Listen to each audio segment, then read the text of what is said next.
Good afternoon, everybody. We're going to give everyone just a couple of minutes to log on and join us this afternoon before we begin. So we'll probably wait another minute or two, and then we will kick the pre-bid off.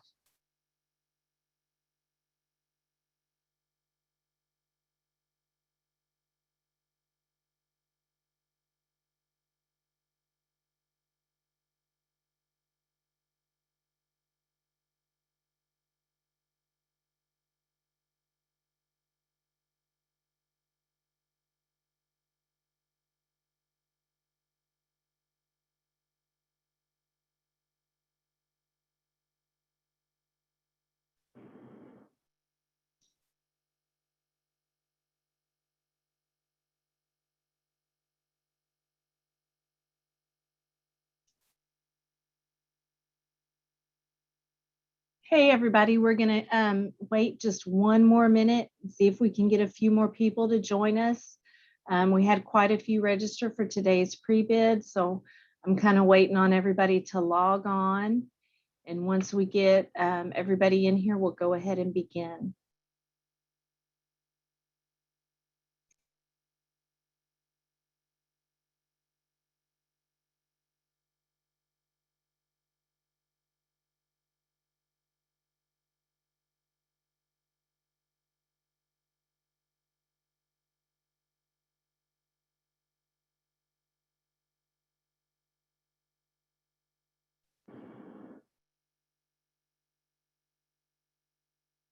Okay, so we'd like to welcome all of y'all.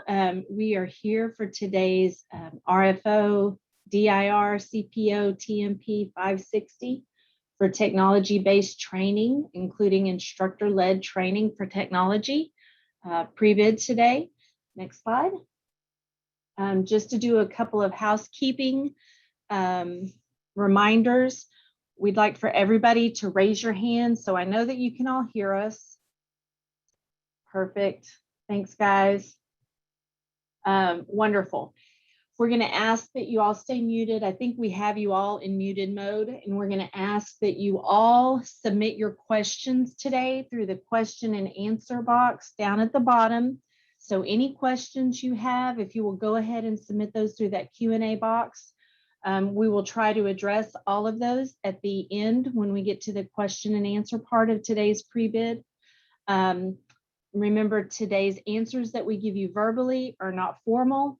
We will provide formal answers in an addendum.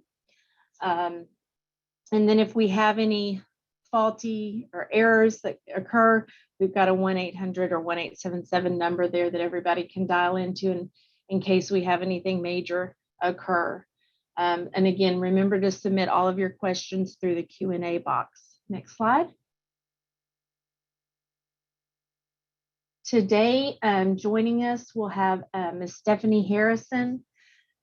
She's the manager over the statewide procurements. Myself, Lynn Hottie, I'm the director over Hub Outreach and Training. We have Teresa Williamson, one of our Hub coordinators, and Desiree Brown. She's in the background driving today's slideshow. Colleen Berkeley will be in and out. She's the director over our procurement services. And then we have Elizabeth Cooper, who's our program director over the statewide EIR accessibility program. And then Jared Fortenberry, who is our procurement lead for today's pre-bid. So I'm going to go ahead and turn it over to Jared. Thank you, Lynn. Just to go over our agenda for today, we're going to talk about the request for offer. We're going to do an overview, look at the contents, take a look briefly at the scope.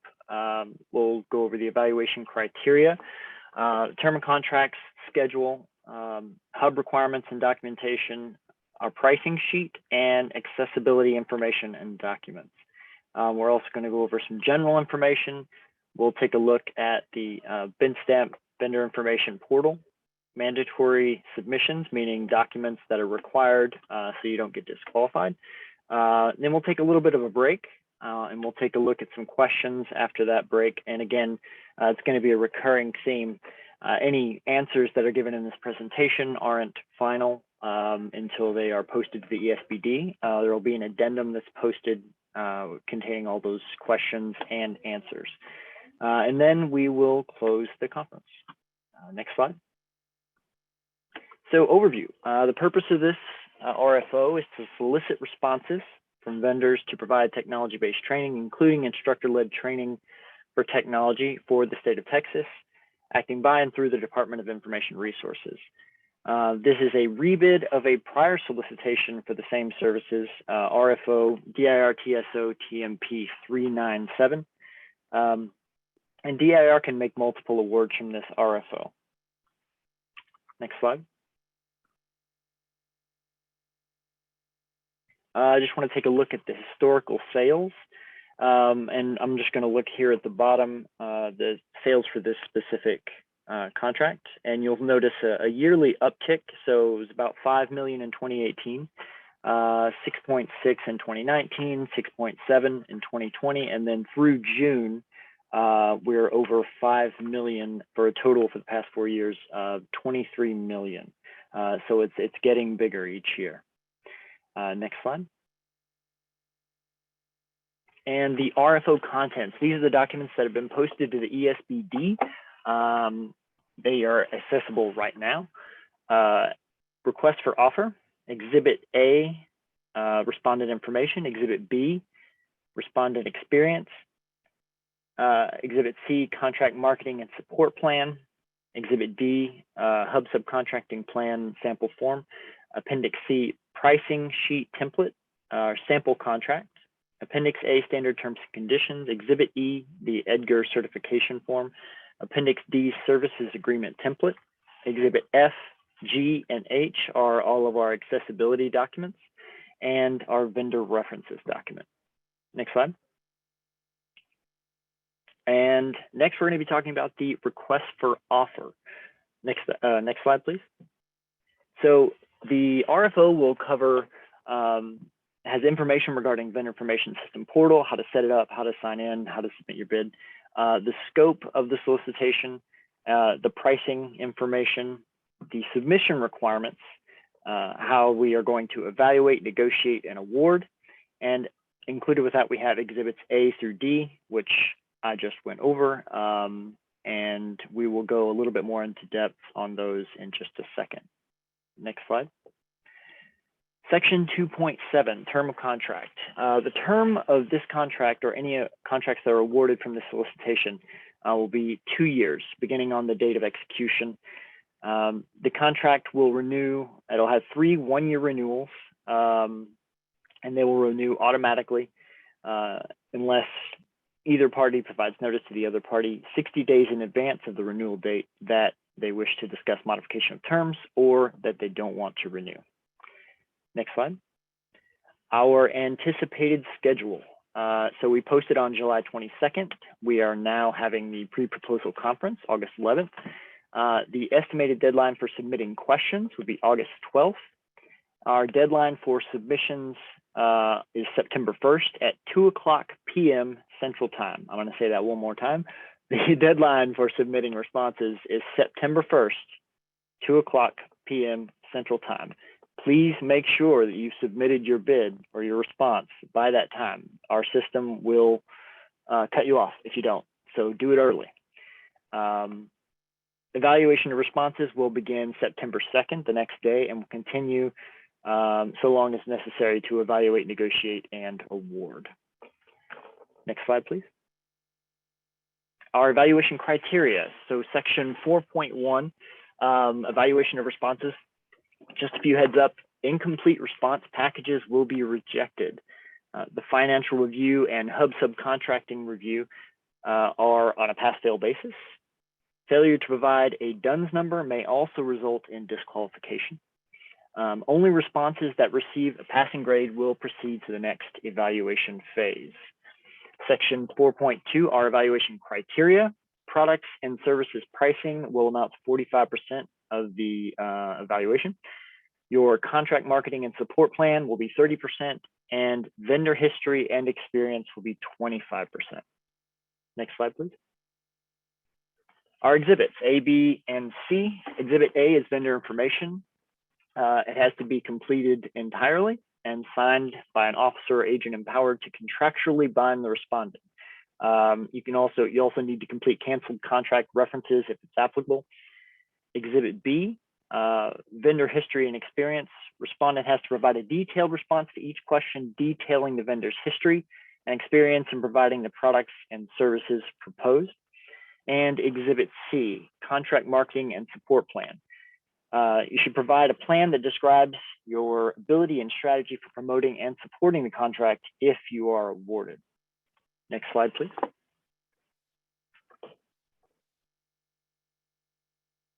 RFO scope. We are not going to get into a detailed deep dive of the scope as stated in the RFO because there's a lot there, but I do want to go over it. So we intend to contract for technology-based training, including instructor-led training for technology, as we said earlier.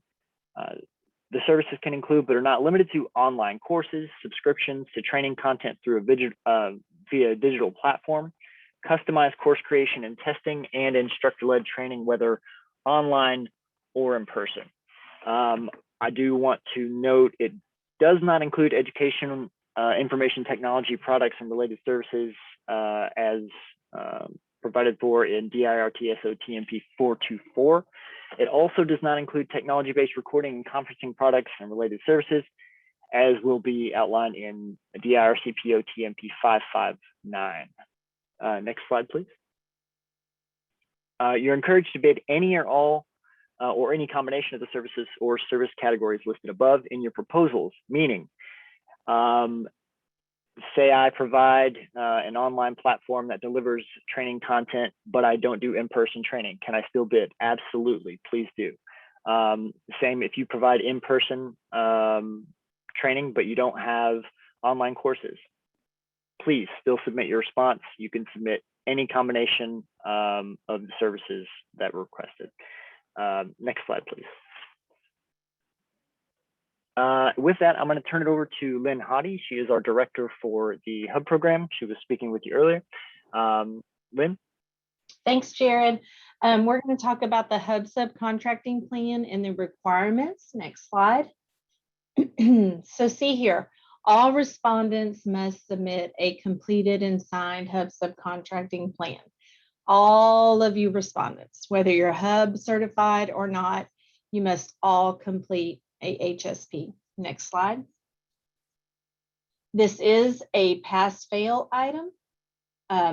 So if you fail to submit an HSP, your response will be rejected, and I would hate for that to happen. If you fail to sign that plan, same thing. So everyone must submit an HSP, and there are 3 different ways to complete the HSP. You can self-perform, you can meet the Hub goal and complete method A, or you can not meet the Hub goal and complete method B. Next slide. So the Hub goal for this RFO is 26%. So if you are going to subcontract any piece of the work and you're going to use Hubs or meet that Hub goal by using Hub subcontractors, you would complete method A. And that means you're going to complete sections 1, 2, 3, and 4. And when you complete attachment A, method A, you're going to provide information for the subcontractor. So you're going to give us their name, their VID numbers. You're going to provide that approximate dollar amount and percentage of contracted work that they're going to get. So we understand that you don't know what those your sales could potentially be under this, but you are going to have some kind of sales and marketing plan. You are going to have some type of internal goal that you're trying to achieve yourself. So take that into consideration in whatever percentage you would allocate to those subcontractors throughout the life of that contract. That's going to be the percentage, and that's going to be your approximate dollar amount that you're going to identify on that HSP. And that's going to be inclusive of all of your sales under this contract for the life of that contract. So it is going to be your best guesstimate. So we know that even if you're awarded a contract, You know, it all depends on the level of demand and the level of sales that you have. But you must enter that information in there. We cannot accept TBDs, to be determined. We can't accept any blanks. And it is your responsibility, those vendors that are responding to this and submitting or turning in any kind of responses and submitting these HSPs, it's your responsibility to make sure those VID numbers that you provide for those subcontractors are accurate and correct. Next slide. So if you're going to subcontract out and you're not going to meet that hub goal of 26%, you're going to complete method method B. So that means you're going to complete sections 1, 2, 4, and attachment B, method B. So when you complete attachment B, method B, again, you're going to provide that information for those subcontractors, but you're going to also be required to solicit a minimum of 3 hub certified vendors and 2 minority trade organizations. And you have to allow them, you must allow them 7 working days to respond to you. And you will note the date in which you solicited them, and you will note whether or not they responded back to your solicitation. You must maintain documentation on how you reached out to them. So if you emailed them, you need to maintain a copy of how you reached out to them, because we can come back and ask for proof or verification of your solicitation to them. And so you're going to have to be able to provide to us proof of date and time in which you solicited those vendors and minority trade organizations. And you had to allow them at least 7 working days prior to the due date of this RFO. You can submit that with your HSP in advance if you'd like to, or you maintain that documentation for when we come back and ask you for that. Next slide. If you're not going to be subcontracting out, then you're going to be self-performing, means you're going to self-fulfill this entire contract, which you can do. So you're going to complete sections 1, 2, 3, and 4. When you do that in section 3, you're going to provide your self-performing justification, how your company with your own resources, your own staff can fulfill this contract on your own. And you will provide a justification that explains that. Now, keep in mind, do not reference any of your response pages because the only thing we're allowed to receive and review is the hub subcontracting plan itself. So you're going to provide just a little short detailed description telling us that you have your own resources, staffing, equipment, et cetera, and you can self-perform this contract all on your own. Next slide. So if you have any questions, and we are one of the only other people that you can really contact and communicate with outside of Jared, we will do a complimentary review for you of your HSP prior to the due date of this RFO. So once you have completed your HSP, you can submit that to our office, to our DIR Hub email box, and we will do a review of that HSP, and we will let you know, yes, you completed it correctly, or no, you didn't, and these are the areas you need to correct. And we can do that for you prior to the due date, so you have time to make those corrections and fix anything if you need to. And that ensures that you've completed that form correctly, so you receive a pass instead of a fail. So please take us up on that offer. And we ask that you give us at least 7 working days prior to that RFO submission date. That way everybody's got enough time. If you have to go out and resolicit vendors, then you probably need to give us at least 10 working days so you have a little cushion in there. But you can reach out to us. We're more than happy to review that for you. Send it to the DIR Hub email box. And my information is provided here as well. So if you have any questions, you can reach out and contact me as well. Next slide. And I'll turn it back over to Jared. Thank you, Lynn. So next we're going to talk about pricing. Service pricing. So our pricing sheet has 3 tabs. The first one is instructions. It'll tell you how to fill it out. The second one are the services that you're actually going to be submitting. So We'll go over that in the next slide in just 1 second. And then tab 3 will be volume discounts. You're going to enter your prices for each item or service within the applicable tab, which would be tab 2. All service line items should be entered in the pricing sheet rather than on DIR's automated pricing form online in BidStamp VIS. So enter everything on your price sheet. It should not be, for this solicitation, entered into the automated pricing form. Next slide, please. So the elements that are required for service pricing in tab 2. You're going to need to enter your service/course category, whether that's annual subscription, single course, etc. Next, you're going to have your name and service description. You're going to have your list price, and you're going to have your unit of measure, the discount being offered, and your DIR customer price. And I would add that the spreadsheet does have a formula in there that will calculate the DIR customer price, just so you know, you're aware. And the formula there is at the bottom of this slide. Next slide, please. Next, the contract for product and services standard terms and conditions. These are just some heads up. Next slide, please. So no exceptions can be taken to certain terms that are indicated in the standard terms and conditions. You should be aware that your response may be disqualified if their exceptions are excessive, or if they list exceptions that we can't negotiate, to terms that we can't negotiate. And any exception must be listed in Exhibit A, question 12. Next slide, please. And with that, I'm going to turn it over to Elizabeth Cooper for the EIR accessibility information. Hi there. So I'm the Director of Technology Planning, Policy, and Governance, and digital accessibility falls into my area. And so I'm going to go over some background and the forms that are part of the response to this RFO. Next slide, please.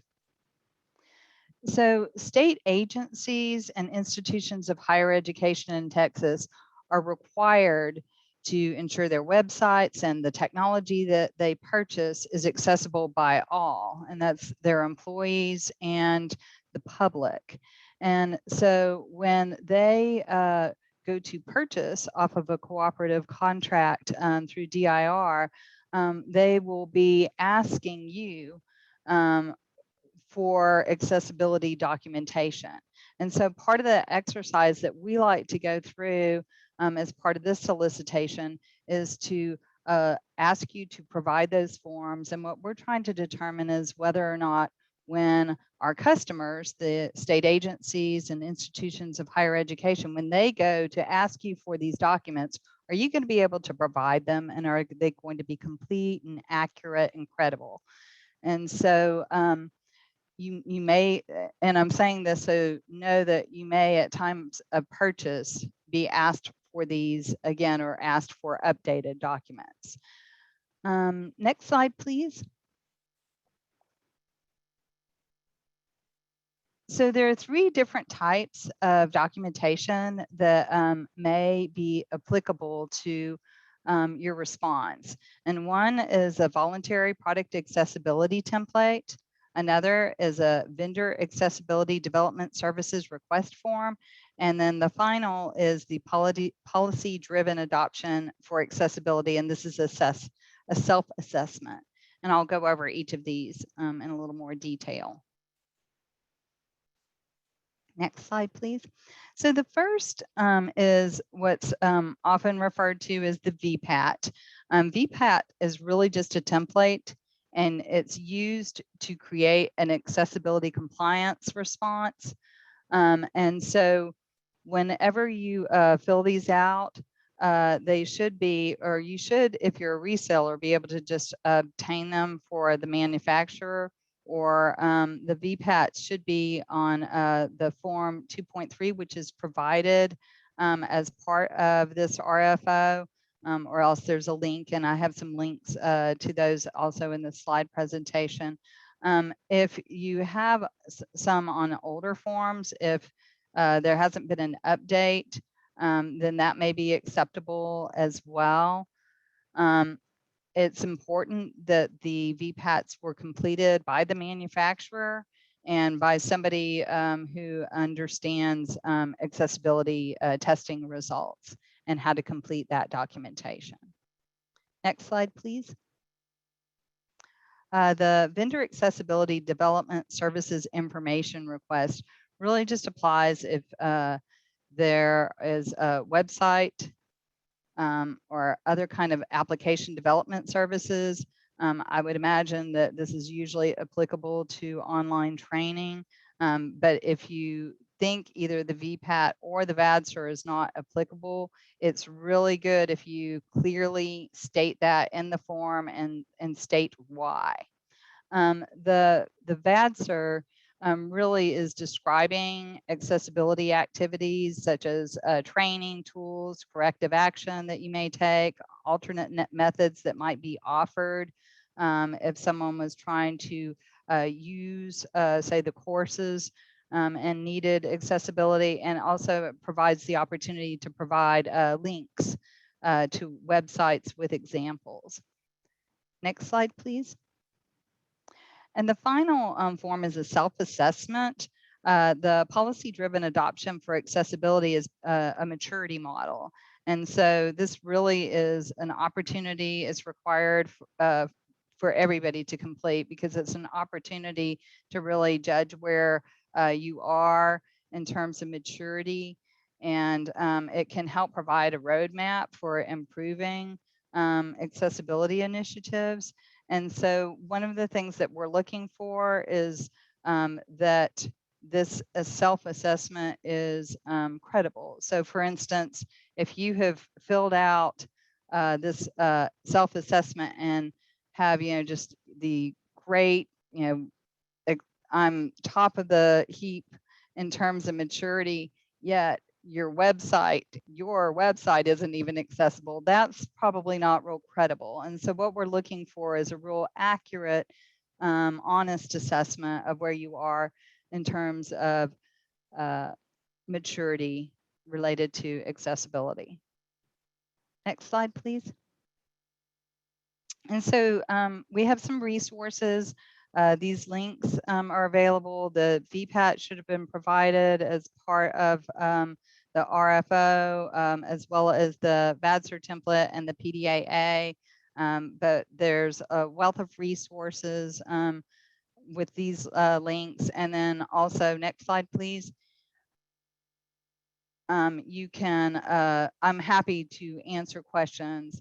It may be better to contact Jared, but he'll be able to determine whether or not it's something that, we need a phone conversation about, and I'm happy to help.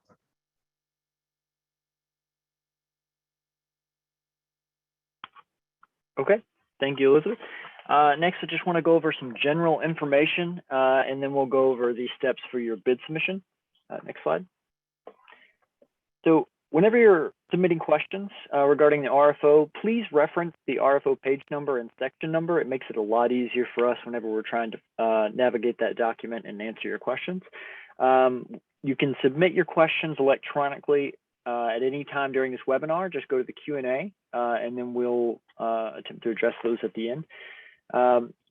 Again, that disclaimer, questions answered today are unofficial until posted on the ESBD in the form of an addendum, which should be coming in the near future after this webinar is finished.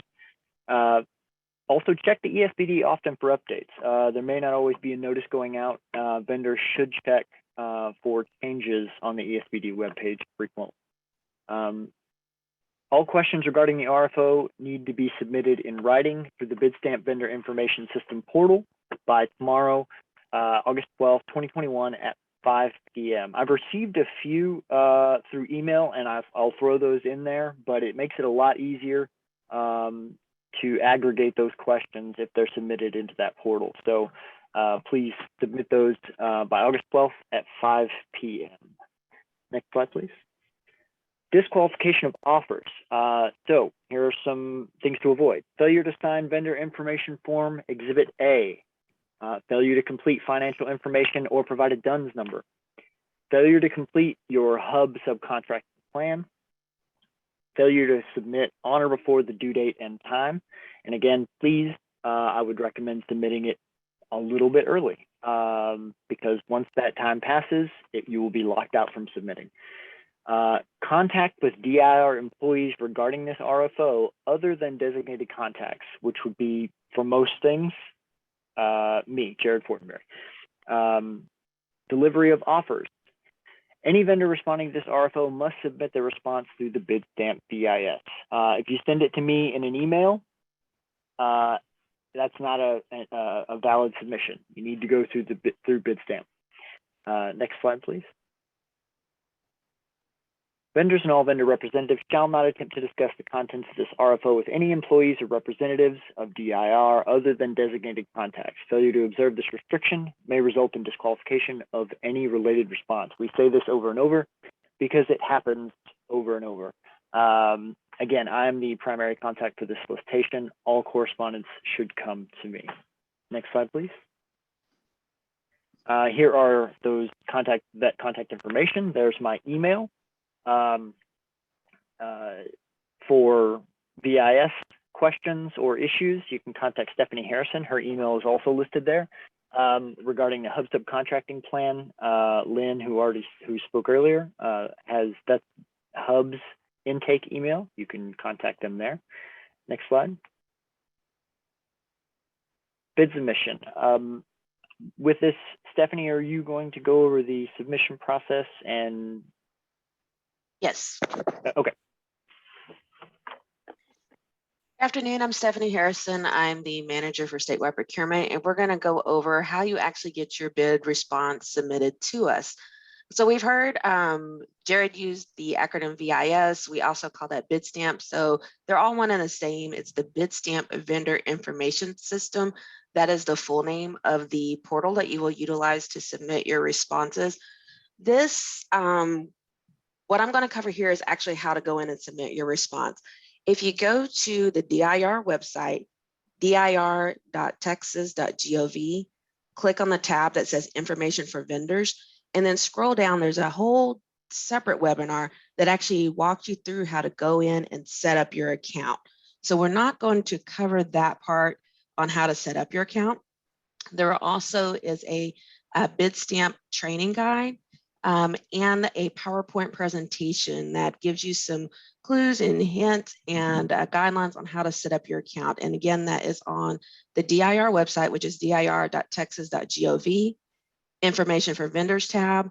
Scroll to the bottom or the middle of that page, you'll see BidStamp, and you'll see a link to a BidStamp Information System webinar. That is where you go to learn how to set up your account if you do not already have a BidStamp account. And you must have an account set up prior to submission. Please do not wait until the last minute to set up your account. There is a manual approval that happens on our end. It can take anywhere from 24 to 48 hours for that approval to go through. There's some vetting to make sure that it's a valid account and it's not a bot hitting the system.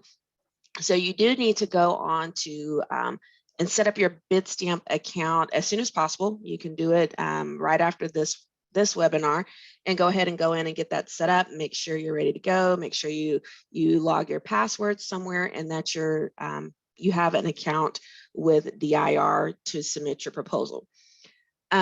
If you don't have the login credentials, once you get to that page, you'll be prompted to say, are you a vendor and need to request an account? And that button is on the login page. So if you've already set one up for a previous submission, it's the same account.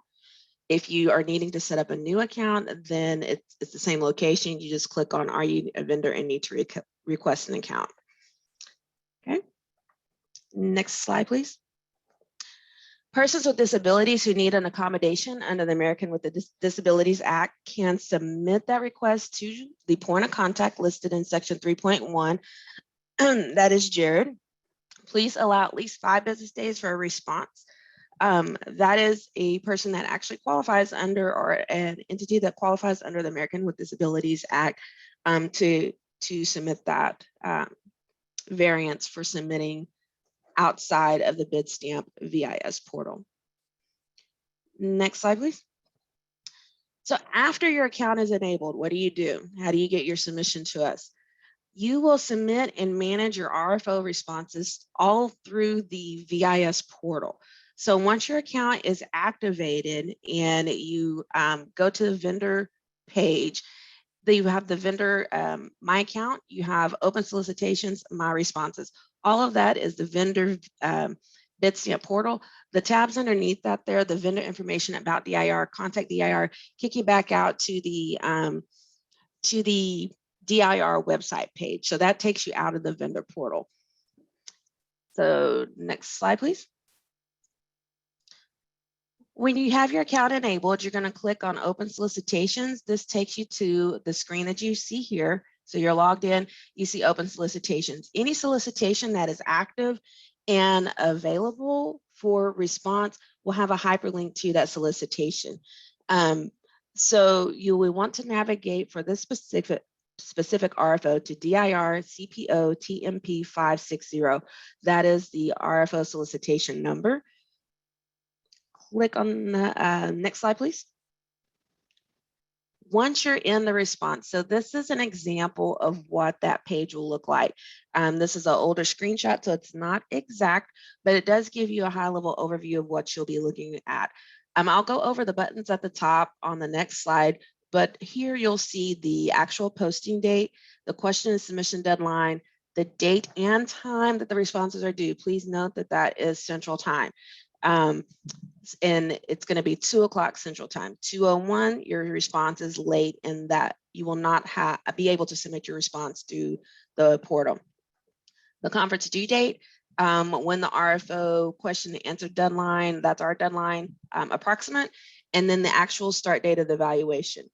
Down at the bottom, you will see that there are RFO questions. Those are the questions that your agency is submitting, and it keeps a log of the questions that you all submit, not a log of what everybody's questions are. But once you start submitting questions, you'll see a running list of what your agency submitted. Next slide, please. So respond to solicitation. Once you click that, the next time you log in, it's going to say view response because you've already started a response. This creates a new response or shows that you have a view responses in progress. It'll allow you to resume your progress on any existing RFO response once you see the view response button enabled. The ask a question submits a question to be reviewed by a DIR resource. Questions can be submitted up until the question submission deadline date. That is listed in the RFO. Any changes to that would be in any subsequent addendum. Subscribe to solicitation lets you kind of follow the solicitation and the process on that solicitation. You can also have click on receive notifications. I encourage everybody who is interested in responding to this solicitation to click on that receive notifications button once you're in there.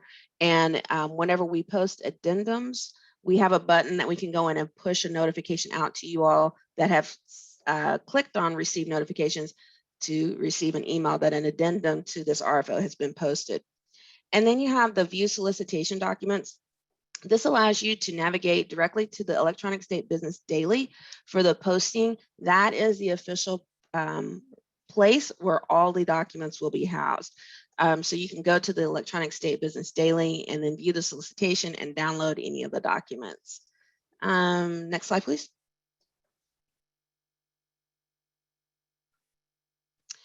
Okay, and I apologize for this small slide, but this gives you a snapshot of the, once you click on respond to solicitation, what the layout of this page looks like. So please pay attention to this. I have recommended to most of the vendors who are responding to actually, once these slides are made available to you all, to print this page out because it gives you a very quick cheat sheet as to what all of this means. And this is very important to your response. So the delete button is it's kind of a kill switch. It deletes all the information that's been uploaded to the response record before the response has been submitted. So if for whatever reason you get in there and you decide that the documents that you loaded are the incorrect documents, or you're not wanting to submit a response, Before you actually submit it, if you hit delete, it takes everything off of that record. So be very sure that that's what you want to do. Once you've submitted the response, that button changes from delete to withdraw. And withdraw means that you're no longer wanting your submission considered for a possible award at the end of the evaluation. So if you select withdraw after you've submitted, we cannot see your submission on our end, and it's like we never got it. Okay, so that's the same type of action as if back in the days when we had binders and flash drives, that if you walked up to our office and said, I need it back, even though you submitted at one point, you've come in and you've taken it back. Now we don't have your submission. So in order for us to see that, back in the day, you would have had to bring that binder and flash drive back in. In this instance, you would actually have to go in and start your submission all over. Okay, it's not going to save any progress that you had in there. Submits the entire response record and all of its associated information through the portal. Once you hit submit, you're not able to edit. So you need to be 100% sure that you are ready to submit.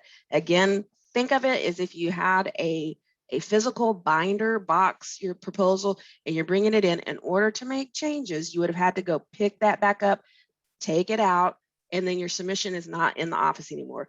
If you are trying to make changes and upload those documents at the last minute and that submission is not submitted at 2 o'clock on the due date, it's the same thing as if you didn't get it, walk it through the door in time to date stamp it. So those are all very important. This is just the electronic version of it.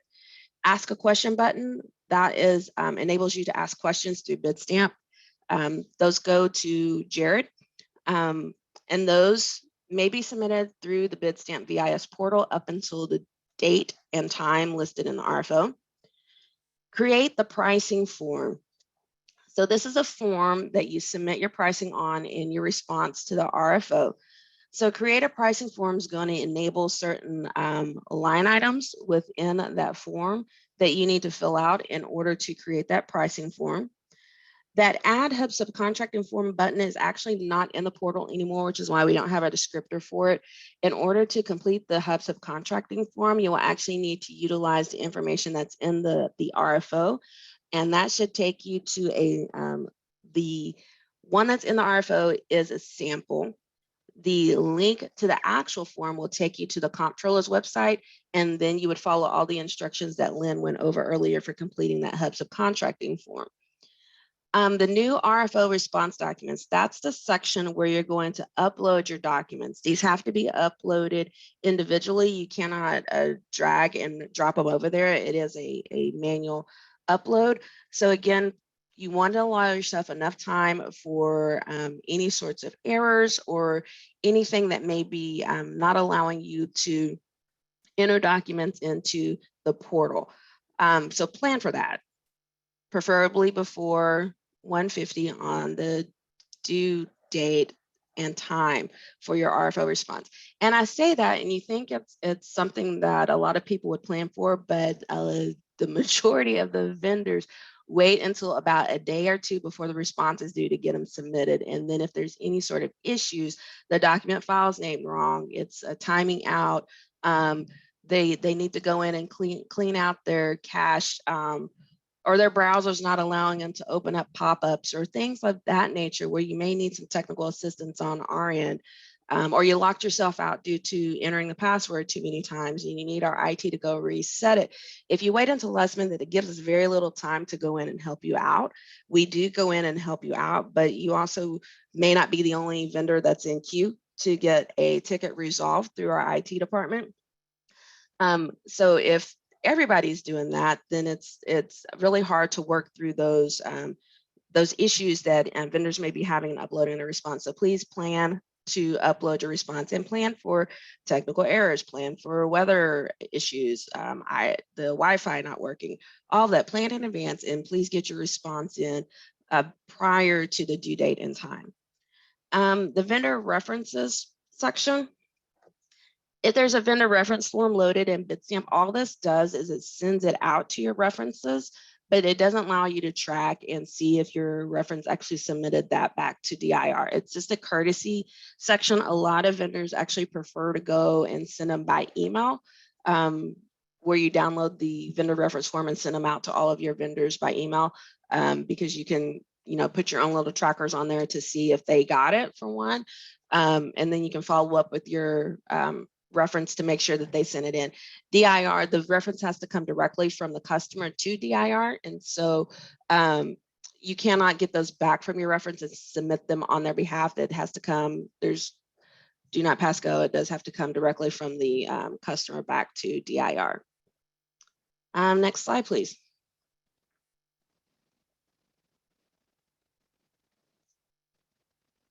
And I'm going to turn this back over to Jared. Thank you, Stephanie. And I just want to remind you again, submit it in advance. If you submit it 5 minutes from the due date, just assume it's not going to go through. Something will happen. Just be safe. Send it, enough in advance that you're not concerned. And with that, let's start with mandatory submissions. These are the documents that are required. You have to provide the items listed below or the response will be rejected. Exhibit A, your vendor information, and it must be signed. If you just submit it, obviously that's not going to fly. Exhibit A, also your canceled contracts if it applies, attachments 1 and 2. Exhibit B, vendor history and experience. Exhibit C, contract marketing and support plan. Exhibit D, your subcontracting plan.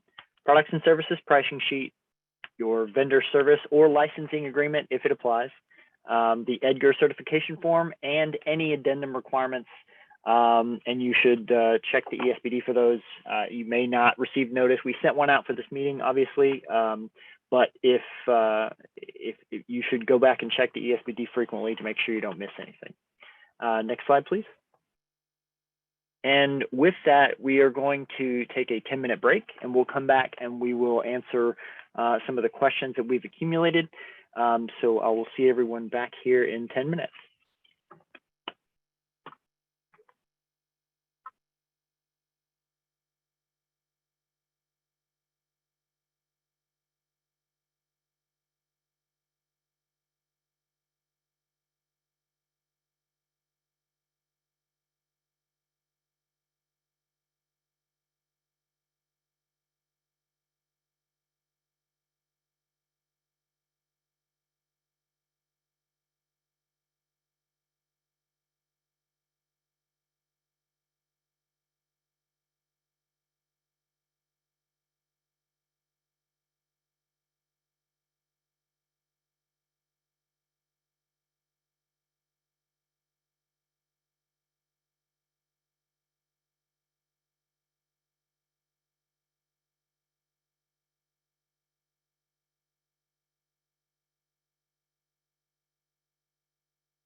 Okay, it's 2:27. It's been 10 minutes, so we're gonna welcome everybody back. And Jared, if you're there, we'll go ahead and start reading questions.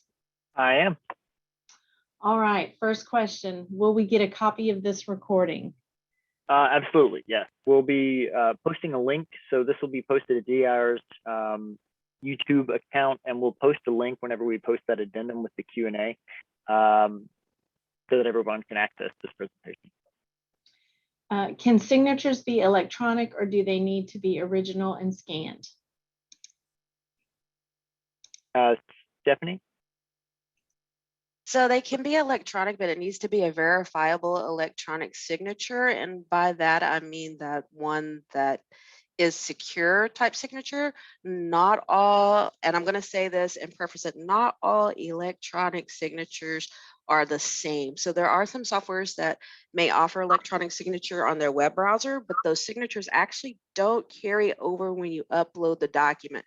So from our end, it looks like you did not sign your document and we cannot prove that you signed it beforehand. So if you're using one, you want to be able to see it whenever you have it in document form and not just a web browser form. If you want to play it safe, I would say print it out and sign it and then scan that back in. There's no question that you have a signature on it. If you are comfortable saving your document with the electronic signature as a document form, not a web browser form, and those are two different formats, you're welcome to do that. But if it comes across on our end with no signature, that's how the document looks when they're submitted from the web browser type electronic signature platform. So yes, but you want to make sure it's a valid signature and that the signature stays on your document once you've downloaded the document. Okay. On Exhibit A, this question 12D, refer to the table below, the column labeled location-specific section reference should be used to identify the specific RFO document and the location, section number, or other identifiable reference within the RFO documents that the language addresses. The respondent must provide as a separate Microsoft Excel document a file entitled ABC_560_exemptions.xlsx.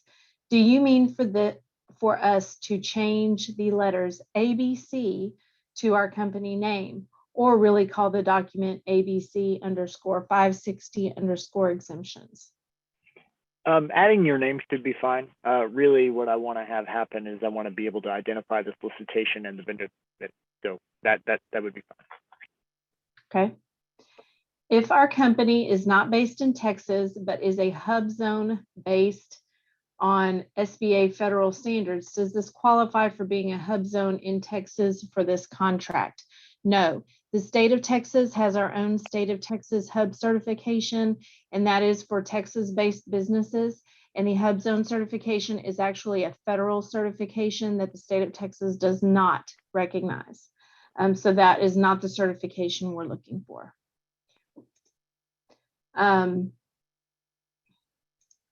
Will DIR consider extending the due date to September 8th, 1 week extension, so those of us who wish to work over the Labor Day weekend can do so? We don't anticipate any extensions to the deadline at this time. Okay. Are you going to provide the slide deck after the webinar? Yes, it will be posted to the ESBD for this solicitation as an addendum. If I am an SBA certified hub zone federal company, does that qualify me for this contract? There is no qualify you for the contract. If you're asking if we recognize the hub zone federal certification, no, we do not. We recognize the state of Texas hub certification. Can we submit VPAT documentation instead of the accessibility documentation, or would you rather have both? Elizabeth, do you have insight onto this one? I do. And so the VPAT documentation is required for commercial off-the-shelf products, software as a service, anything that contains a user interface. If you have VPATs, be sure and submit them. The VADSIR is for all non-COT services, includes web, application development services, and more. So I would just suggest that if you do not believe the VADSIR is applicable, go ahead and put that on the form. So we're looking for the documentation that's applicable. If both are applicable, submit both and submit the PDAA for all responses. Okay. Does every single course in the catalog need to be entered in the pricing sheet, or can we provide a general pricing matrix? So I'm going to hold off on answering this one. We may need to have some internal discussions to see how, if we are doing a pricing matrix, whether it would affect our ability to do any kind of price analysis. So I'll answer this one in the Q&A that's posted as an. Okay.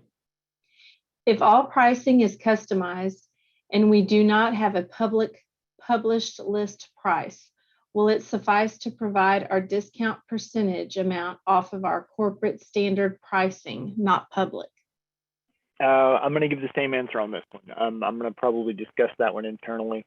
Normally, we would expect you would have a public-facing price list so that we could have an accurate price analysis as of the time the bids are due. So I'll post an answer to that question whenever we post the Q&A.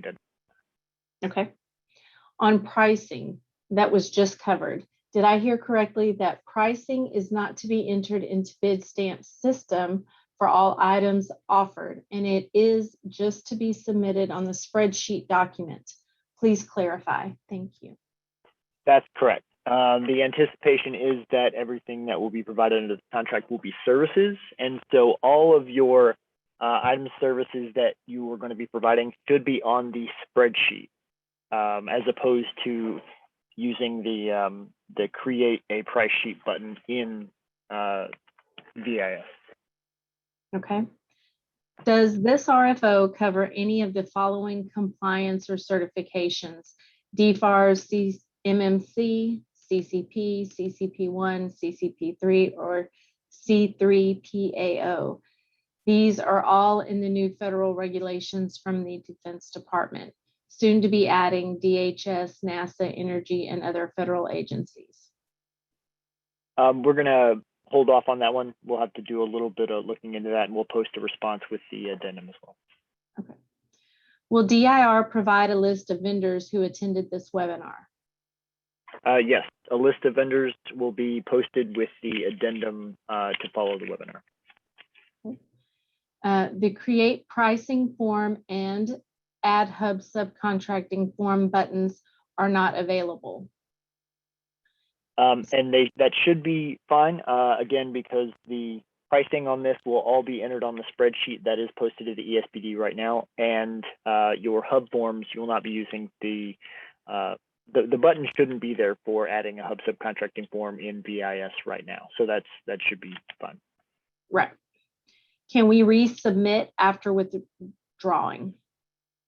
I don't know with 100% certainty, but I'm assuming yes. Stephanie, there's no issues with them resubmitting if they have withdrawn a prior submission, correct?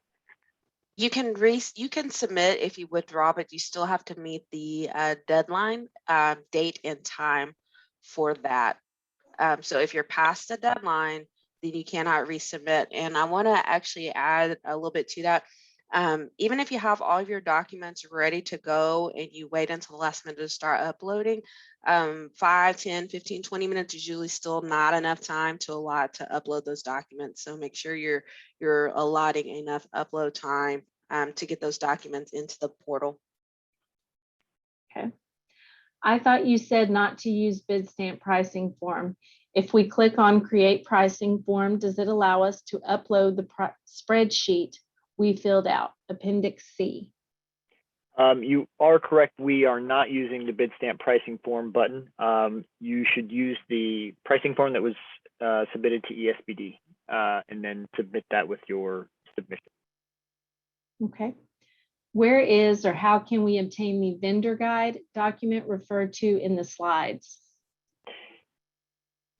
Stephanie, do you know where that's located? Yes, that link will take you there, but if you go to dir.texas.gov and then click on the vendor information tab, I'm going to drop the link in the chat here, or in the chat. Click on the vendor information tab and then scroll down, and the link is all the information is down there. Exhibit A, do you want any canceled contracts or just any with the state of Texas? It is not clear. That should be with DIR, correct? Any canceled contracts. Any Paul. canceled contract. Thank you. Do we need to provide any manufacturer reseller authorization paperwork? There shouldn't be any for this contract, as everything provided should be services.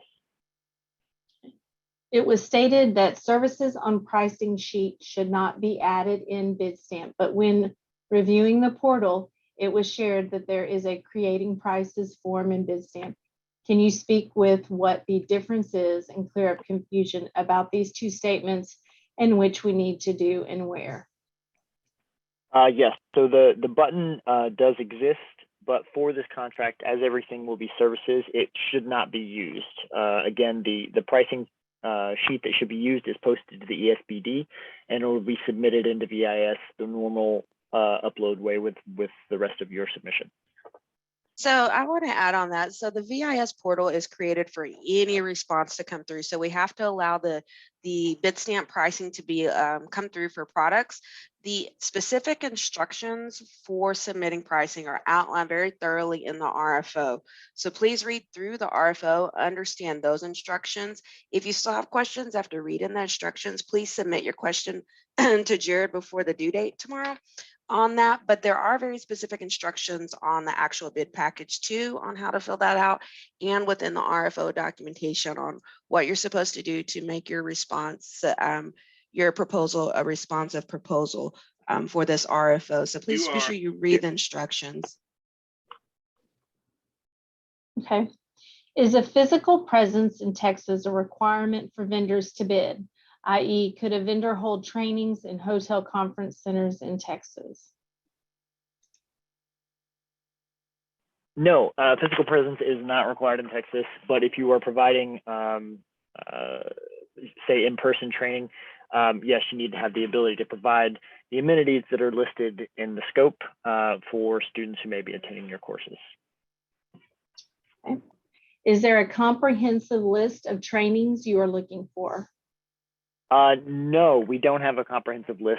It may be what your catalog is and what you provide. What exact courses and requirements or requirement department require in training? Again, there is no set list. The state has diverse needs. Whatever training you provide, you should go ahead and list on your price. Okay.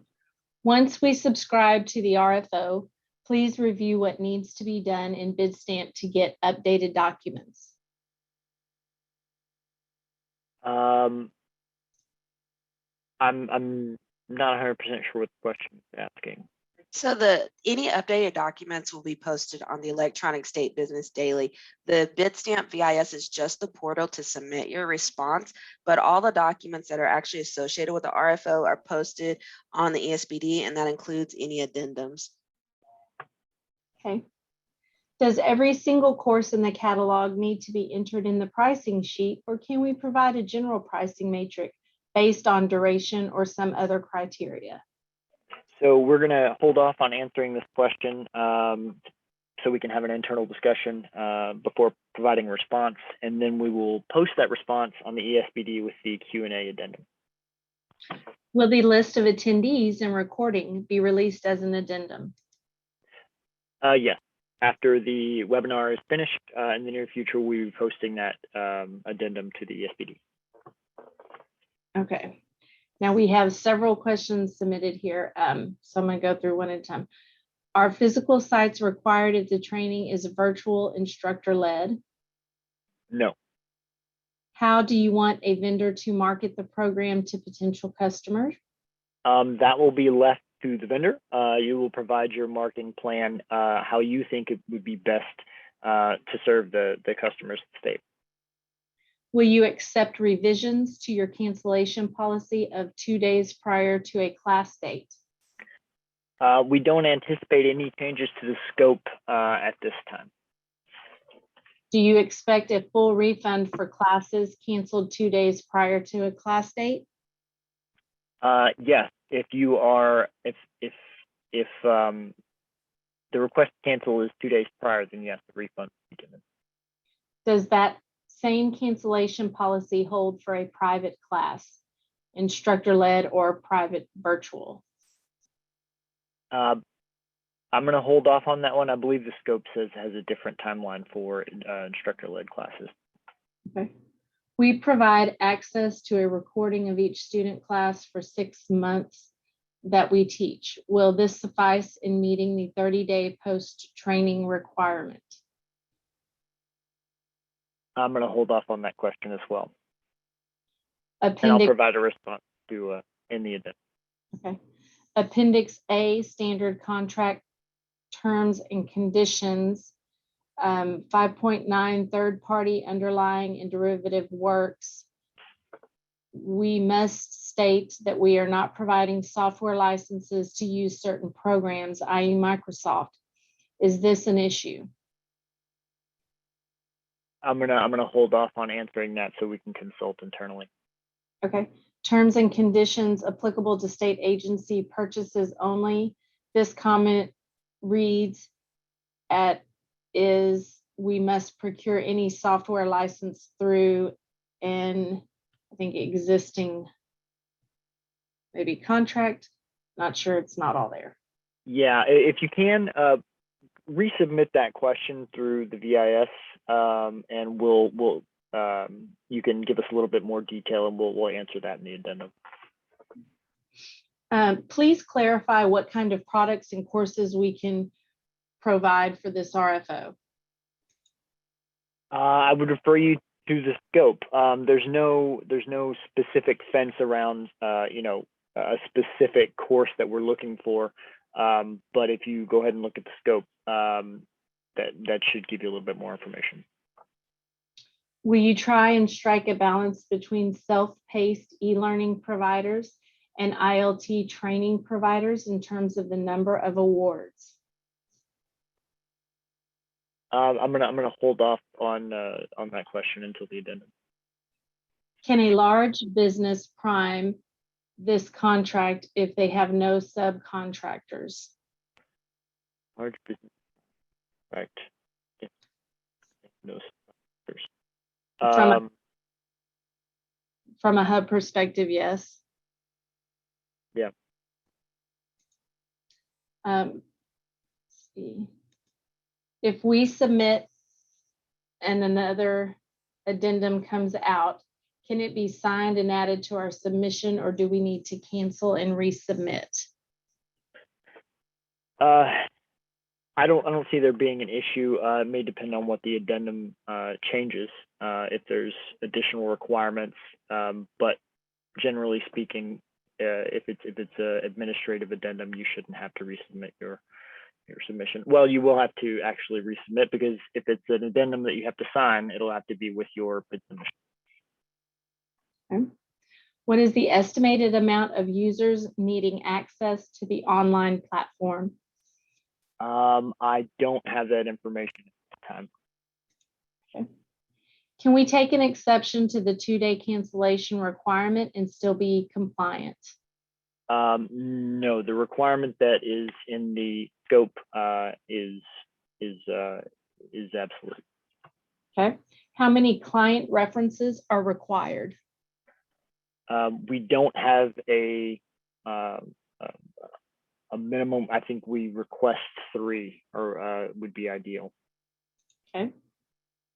Does the state have training rooms available for use for in-person training, or is that something that a vendor needs to provide?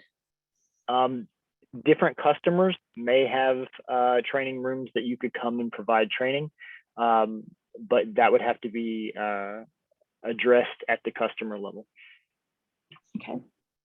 Would you like courseware included with their classes? I'm going to refer you to the scope on that.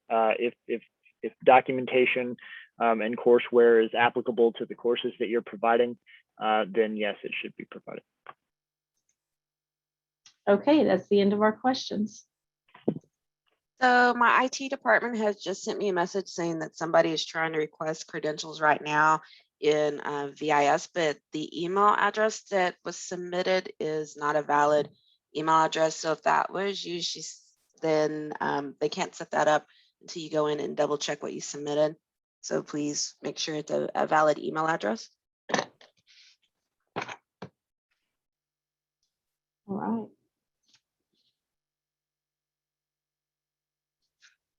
Okay. If those are all the questions that we have, then we'll wrap up the presentation. And thank you everybody for attending. I do want to say again, tomorrow, 12th, is your last day. So please make sure you submit those questions. Any questions that were answered today, again, are unofficial until we post those responses on the ESBD. Any addendums or changes will be posted to the ESBD. Please make sure that you check frequently for updates. And I think the next slide, please, is just a reminder of our deadlines. So the first two have passed. Tomorrow at 5 o'clock is your question deadline. Bid submissions are due September 1st at 2 p.m. Central Time. And then evaluations will start September 2nd. Next slide, please. And again, all correspondence should come to me unless you're dealing with a hub review or question. You can see my email address here. And next slide. And that will conclude. Thank you everybody for attending. We look forward to you submitting bids and hopefully getting awards.